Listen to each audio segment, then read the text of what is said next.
지금 사건이 어떻게 돌아가고 있고 이게 우리 자산시장에 어떻게 영향을 줄 건지 이런 부분들은 정확하게 알고 계셔요. 그래서 제가 오늘 이거 갖고 온 겁니다. 그래서 우리가 가장 궁금하고 중요한 거는 코인 그래서 언제 오르는데 전쟁 때문에 코인 가격 빠진다는 거야? 언제 올라? 요거겠죠?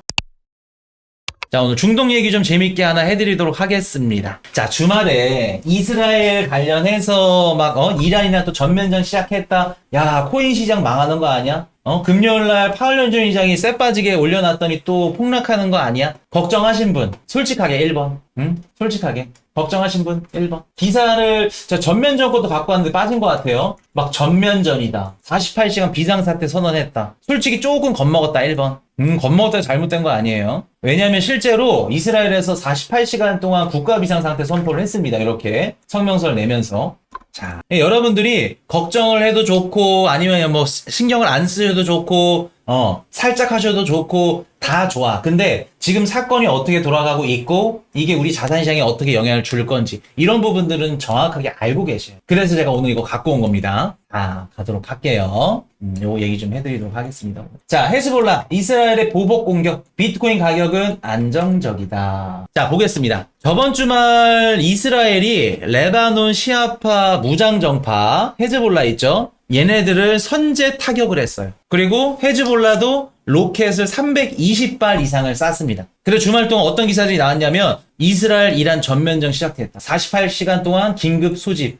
전쟁 터지기 일보 직전. 불안감 조성했던 거. 아까도 말씀드렸지만 기자분들 어쩔 수 없습니다. 유튜버 분들도 어쩔 수 없어요. 우리가 이게 진짜인지 가짜인지 아니면 과장 기사인지 우리가 해석을 해야 된다는 거. 한 가지 말씀을 드리면 헤즈볼라가 평소에 도발이나 이런 식으로 공격을 할 때 미사일을 어느 정도 쓰냐면은 200에서 한 300발 정도 쏩니다. 그냥 일반적으로 도발을 할 때. 그럼 지난 주말에 320발을 쐈다는 거는 전면전 시작, 본토를 때렸다? 그 정도 공격이 아니에요. 그냥 우리가 공격 받았으니까 대응할게. 전면전이 시작됐다? 그 정도 공격이 아니라는 얘기입니다. 이해되셨나요? 자, 그러면 여쭤볼게요. 왜 하필, 이번 주말이었을까? 이스라엘이 때렸어. 근데 하필 왜 이번 주말에 공격을 했을까? 그 이유를 알고 있어야겠죠. 자, 볼게요. 원래 뭐가 예정이었냐면 26일 날, 오늘이죠. 이번 주말에 이집트 카이로에서 카이로 단판이 예정되어 있었습니다. 그래서 가자지구 휴전 협상이라고 하기도 하고 카이로 단판이라고도 해요.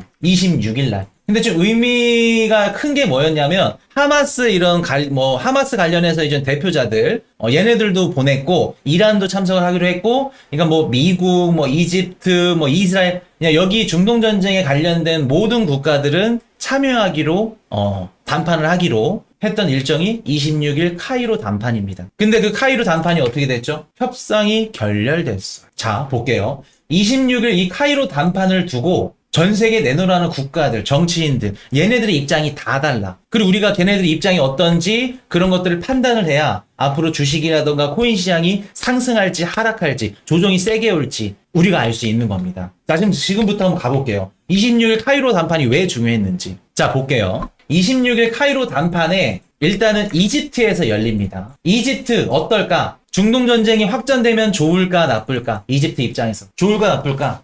이집트의 최대 수입원이 뭐죠? 이집트 최대 최대 돈을 벌어다주는 효자 산업?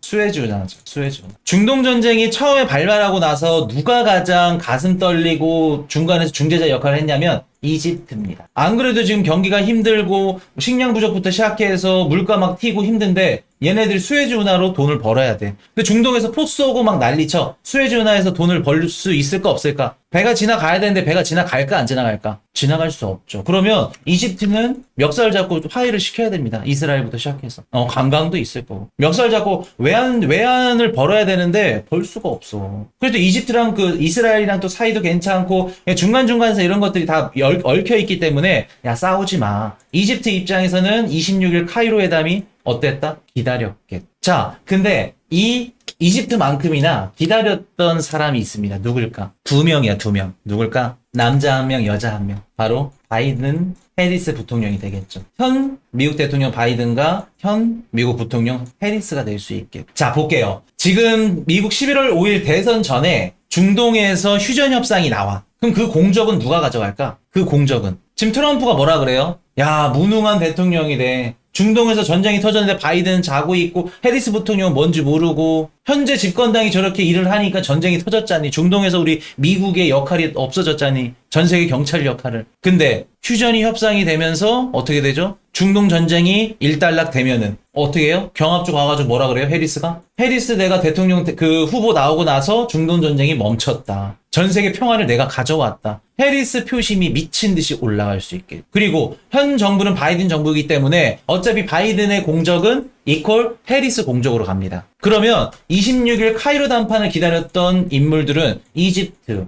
뭐 이집트 총리가 될 수 있고 뭐 대통령이 될 수 있고 그리고 바이든과 해리스 부통령이 될 수 있겠죠. 그리고 또 한 국가가 더 있습니다. 누굴까? 여기서 이란이 들어가야죠. 이란도 26일 카이로 협상을 너무나도 기다렸어요. 왜? 헤즈볼라가 300발 쐈대. 그거 많이 쐈다 안 쐈다? 일반적으로 그냥 일반적으로 도발하고 그냥 반격하는 수준이었다. 헤즈볼라가 300발 쐈다는 건 누구의 입김, 누구의 의견이 들어가 있었다? 얘네들 포 대주고, 그 드론 대주고, 자금 이런 테러 자금들 대주고, 누가 대주고 있죠? 이란이 대주고 있죠. 그럼 이란이 헤즈볼라가 세게 반격을 하지 않았다는 건 이란의 뜻이 강했다. 얘네도 카이로談판을 기다리고 있다. 이란은 왜 기다릴까? 이란도 지금 경제적으로 힘들죠. 그럼 지금 봤을 때 이란은 전면전에 안 나서요. 안 나섭니다. 이스라엘이 때렸을 때만 그때만 나서는 거고 계속해서 이스라엘이 본토 때릴 때까지 그 빌미 삼아가지고 전 세계적으로 압박하려고 그것만 기다리고 있어. 그럼 얘네들은 헤즈볼라나 뭐 하마스나 돈 대주면서 테러 했잖아. 얘네들 자금을 회수하려면 당연히 협상을 통해서 어떻게 해요? 긍정적으로 지네들 경제적 이윤을 챙겨가야겠. 그 경제적 이윤들이 담겨져 있는 협상이 카이로 협상이었습니다. 26일 날. 그럼 볼게요. 26일 카이로 협상을 기다렸던 인물들은 누구냐면 바이든, 해리스, 그리고 이집트, 이란. 자, 근데 26일 협상을 바라지 않는 국가와 인물들이 있습니다. 첫 번째, 누굴까, 첫 번째? 첫 번째, 이스라엘 총리, 네타냐후 총리입니다. 자, 볼게요. 만약에 26일 날 이스라엘과 이란이 평화협상을 맺었어. 하마스까지 다. 그러면 이스라엘 총리 네타냐후는 어떻게 될까? 본인의 정치 생활은 끝이 나겠. 이스라엘 신문에서 어떤 기사 내용이 났냐면 이스라엘 국민들 여러분들 우리 힘을 합쳐야 됩니다. 힘을 합쳐가지고 전쟁을 대비해서 싸워야 됩니다. 전쟁을 통해서 국민들의 화합을 계속해서 동요시키고 있다. 그 뜻은 무슨 뜻이에요? 데모하지 마라, 시위하지 마라. 그래서 지금 미국 그 해리스 이제 바이든 얘네 정권에서는 그 네타냐후를 지금 끌어내리려고 합니다. 이제 우리 방송에서 실각 간치 등판 그렇죠.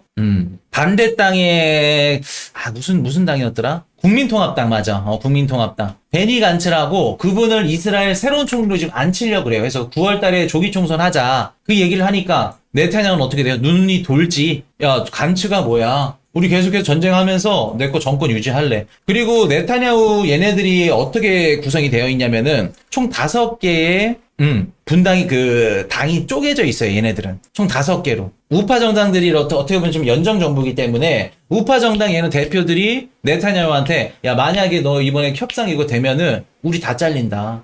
우리 같이 연합매운 우파 정당들도 다 일자리 잃어. 정치 생활 끝나. 그러면 네타냐후는 어떻게 될까? 26일 날 카이로 협상을 성공시켜야 될까? 아니면 주말이라도 긴급하게 뭔가 막 빌미를 내서라도 시비를 걸어서라도 다시 결렬시키고 공격을 해야 될까? 당연히 공격을 해야겠. 무조건 공격해야겠. 이해되셨나요? 근데 이거 공격한 거에 대해서 이렇게 말씀하신 분들이 계시더라고요. 26일 날 주말에 공격을 했는데 네타냐후가 일부러 공격을 했대. 왜 일부러 공격을 했냐면 딱 그 주말에 딱 공격을 함으로써 잭슨홀 미팅 이후에 금리가 이제 뭐 떨어지고 뭐 이렇게 달러가 약세를 갈 건데 그렇게 되면 미국 국채를 안 살 것 같으니까 일부러 지정학적 불안 위기를 막 세우면서 미국 국채를 사게끔 수요를 상승시켜 주려고 그래서 공격을 했대. 근데 그 앞뒤가 안 맞죠. 이미 잭슨홀 미팅에서 저번 주 금요일 날 공격하기 전에 금리 내린대. 금리 내린다는 얘기는 무슨 뜻이에요? 채권 가격이 올라간다는 거겠죠. 음모론이지. 완전 음모론 중에서도 맞지가 않는 음모론이죠. 경제 지식이 아예 없는 거죠. 자, 볼게요. 잭슨홀 미팅에서 채권 가격 내리겠대. 제노팔 연준의장이. 그러면 채권 가격이 채권 금리를 내린다는 건 채권 가격이 올라간다는 얘기입니다. 요 얘기 듣고 뭐를 사야 될까? 투자자들은 미국 국채 시장으로 가서 미국 국채를 담아야겠죠. 근데 굳이 네타냐후 총리가 전쟁을 해가지고 불안 심리를 조성해서 국채 수요를 늘리게끔 한다? 요건 앞뒤가 안 맞죠. 우리가 어떻게 현실적으로 보는 게 맞냐면 민주당 전당대회가 19일부터 22일까지죠. 이때 이스라엘이 공격을 한다? 그건 있을 수 없어요. 왜? 어찌됐든 간에 그 이스라엘의 총과 무기와 공격 무기들을 지원해주는 건 지금 미국 집권당이기 때문에 민주당한테 밑보이면 안 됩니다. 군사가 안 돌아가요. 그러면 얘가 가장 현실적으로 할 수 있는 거는 19, 22까지는 잠잠히 있어. 가만히. 혼나니까. 그리고 가장 공격할 수 있는 지점을 언제로 잡았다? 26일 전. 민주당 전당대회 끝나고 25일 정도가 될 수 있겠죠. 25, 26일 날 딱 카이로談判 결렬시키면서 우리는 전쟁 더 할 거야 라는 인식을 딱 심어줘야겠죠. 이럴 가능성이 가장 높았겠죠. 이해되셨나요? 자, 그럼 다시 한번 와볼게요. 이스라엘 총리 네타냐후 총리는 26일 날 카이로談判을 하고 싶지 않았습니다. 자, 근데 똑같이 한 분이 더 있어. 카이로談判이고 결렬돼야 되는데 한 분 더 있어. 누굴까? 또 누구 있을까?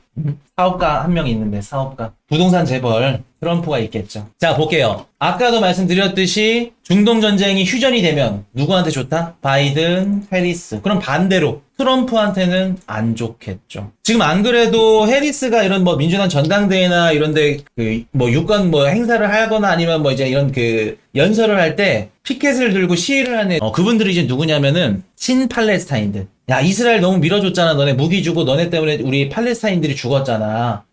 불쌍하지도 않아? 친팔레스타인들의 표심을 해리스 쪽으로 안 가게 하려면 어떻게 해야 돼요? 트럼프는 중동 전쟁을 계속해서 확전시켜야겠. 그리고 추가로 얻을 수 있는 거, 전쟁이 확전되면서 원유 가격이 올라가고 그렇게 되면서 물가도 튀고 집권당한테 안 좋을 수 있겠죠. 그래서 해리스가 트럼프가 뭐라 그러냐면 네타냐후랑 올해 초부터 사이가 너무나도 좋아. 그리고 올해 4월 달에 네타냐후가 트럼프 찾으러 갔습니다. 만나러 갔어요. 그래서 서로 화해하고 원래는 이 둘이 사이가 안 좋았어요. 2020년도에 바이든이 당선됐을 때 네타냐후 총리가 바이든한테 축하한다고 얘기를 했는데 그거 모습을 보고 트럼프가 뻑킹 힘이라고 뻑키라고 여시나 먹으라고 인터뷰에서. 그래서 사실 네타냐후랑 트럼프가 사이가 한동안은 안 좋았었죠. 트럼프 임기 시절 때는 이스라엘을 친이스라엘 정책을 펼쳤으니까 좋았지만 그 이유는 안 좋았습니다. 안 좋았는데 최근 들어서 트럼프랑 네타냐후가 또 친형제가 돼버렸네. 트럼프가 이런 얘기를 합니다. 네타냐후 우리 지원해줄게. 총 줄 테니까 열심히 싸워봐라. 열심히 싸우면 어떻게 돼요? 자기한테 좋으니까. 네타냐후도 오케이 알겠습니다. 차기 대통령은 트럼프 형님이 되겠네요. 그래서 지금 바이든이나 해리스 입장에서는 네타냐후를 지금 모가지를 끌어내리려고 할 겁니다. 그래서 요거는 살짝 음모론 얘기 한번 해드려 볼게요. 요런 음모론이 돌더라고요. 저는 모르겠습니다. 누가 얘기는 하는지 모르겠지만 막 암살, 막 사막, 사람을 죽이는 건 안 되는데 네타냐후를 끌어내리려고 누가 이렇게 사주를 한지 모르겠어요. 요런 얘기들이 도는데 또 요것도 쉽지 않은 게 뭐냐면 만약에 그 사망 이후에 그 사망 배우가 이란이나 하마스나 아니 헤즈볼라나 얘네들로 추정이 돼버리면은 어떻게 돼요? 중동 전쟁이 확산돼 버리죠. 그럴 때는 대선 직전에 그렇게 음모론적으로 움직이지도 못해. 그러니까 이러지도 못하고 저러지도 못하는 거야. 아마 제가 봤을 땐 대선 이후에 갈리거나 처리될 가능성이 좀 높아 보입니다. 단추로 갈리던가 아니면 처리될 가능성. 이번에 이란 대통령도 비행기 사고로 그렇게 됐죠. 그래서 사망이나 이런 것들은 안 좋은 건데 무튼 그렇게 될 가능성이 높다는 거. 자, 그럼 보겠습니다. 우리 지금 이번 주말에 우리 그냥 기사로 접해가지고 야 무섭다. 또 전쟁 터져 코인 떨어지는 거 아니야? 라고 단순하게 생각했지만 지금 이 26일날 카이로 협상 그냥 협상 하나에 전 세계 국가들, 전 세계 많은 정치인들, 다양한 의견들과 다양한 주장들이 이렇게 섞여 있는 거 어느 정도 이제 이야기를 풀어서 들으니까 어때요? 여러분들? 재밌나요? 안 재밌나요? 우리가 이런 것들을 알아야 앞으로 기사가 나오는 거 전면전을 펼쳤다. 네타냐후 총리가 어떻게 됐다. 제대로 인지를 하지. 중동 정세가 어떻게 돌아간지를 제대로 알고 있어야. 아마 제가 봤을 땐 이번 주말에 26일 날 카이로 협상 테이블에 걸린 판돈이라고 하면 안 되지. 얽혀있는 돈만 해도 수백조 원이 될 겁니다. 제가 봤을 때는. 수십조 달러는 좀 넘을 거라고 봐요. 각자 본인들 유리한 거, 입지들, 정책들, 그리고 선거 자금들 이런 것들이 다 얽혀 있었던 주말이었기 때문에 정말 중요한 26일. 근데 이제 협상이 결렬이 됐죠. 아마 계속해서 협상하려고 할 겁니다. 그래서 우리가 가장 궁금하고 중요한 거는 코인 그래서 언제 오르는데 전쟁 때문에 코인 가격 빠진다는 거야? 언제 올라? 요거겠죠? 11월 5일 전까지 만약에 중동전쟁이 해소된다? 그러면 해리스 당선 확률은 자연스럽게 높아질 겁니다. 그러면 미국 증시 역시 자연스럽게 높아질 가능성 높겠죠. 빅테크 관련 기업들 쭉 올라갈 가능성 높고 그로 인해 우리 코인 시장도 상승 랠리를 펼칠 가능성이 높겠죠. 그래서 11월 5일 전까지 코인 시장이 상승하길 원하시는 분들은 해리스나 바이든 중동전쟁이 완화되는 거, 종료되는 거 이거를 원하시면 될 거고 아니야 더 빠지는 거 좋아 조금 더 조정이 나와서 싸게 죽고 싶어 하시는 분들은 트럼프 쪽 네타냐후 총리를 응원하면 되겠죠. 이해되셨죠? 자, 그래서 오늘은 중동전쟁 관련해서 이렇게 얘기를 해드렸고 또 다음 섹터로 넘어가도록 하겠습니다. 자, 정리하고 넘어갈게요. 자, 8월 26일 이집트 카이로에서 가자지구 휴전협상이 열릴 예정이었는데 결렬됐죠. 휴전협상을 바라는 건 대선 가능성이 높아질 수 있는 해리스 부통령과 경제적으로 이윤을 취할 수 있는 이란이 간절히 바랬을 겁니다. 하지만 이스라엘 네타냐후 총리는 전쟁이 끝나면 본인의 정치 생활이 끝나죠. 그렇기 때문에 회담을 결렬하기 위해서 주말에 헤즈볼라 공격을 할 수밖에 없었을 겁니다. 중동전쟁이 확전되면 또 웃는 한 명의 인물이 있죠. 바로 트럼프인데요. 중동전쟁 빌미로 해리스의 표심을 깎아낼 수 있기 때문에 아마도 미국 대선 전에 중동전쟁이 휴전협상을 한다면 중동전쟁이 끝나게 된다면 해리스한테 유리한 상황으로 흘러갈 거고 미국 증시 포함 코인 시장 역시 긍정적일 가능성 높을 겁니다.